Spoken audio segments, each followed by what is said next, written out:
¿Te imaginas ser heredero de un reino que alguna vez fue tan poderoso como el de los mexicas? Antonio Huitzimengari, conocido como el último gobernador purépecha, vivió entre la gloria de su pasado y un mundo dominado por el conquistador español. Antonio nació en un contexto complejo. Su padre, Tangazoan II, que fue gobernador antes que él, murió cuando Antonio era muy joven. Tras ese suceso tan trágico y la muerte de su hermano, Antonio fue reflejado ante una responsabilidad enorme. Gracias a su linaje e inteligencia, Antonio fue educado por misioneros españoles, donde aprendió a escribir y a leer. También aprendió latín, teología y leyes, convirtiéndose en un puente entre el pueblo purépecha y los conquistadores. Su padre fue asesinado por los españoles tras ser culpado por conspirar contra ellos.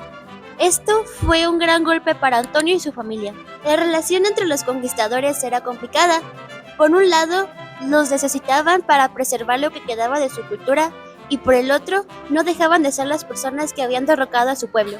Antonio logró mantener su posición como gobernador gracias a su habilidad para hacer negocios con los españoles y mantener cierta autonomía para los purépechas. En varias ocasiones defendió los derechos de los purépechas ante las autoridades coloniales, convirtiéndose en una figura respetada pero temida. Antonio estuvo casado con una mujer cuya influencia fue crucial en su tiempo.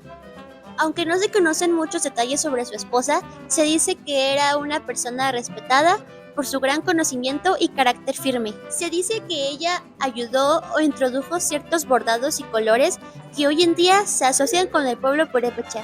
Si quieres que te cuente más sobre esta historia llena de simbolismo, déjamelo en los comentarios. Antonio de Huitzimengari no fue solo un gobernador, sino un símbolo de resiliencia en el pueblo purépecha.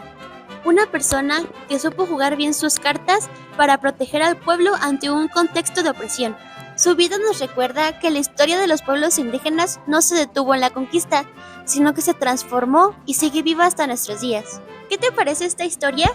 ¿Qué otro personaje o tema purépecha te gustaría explorar? Cuéntamelo en los comentarios.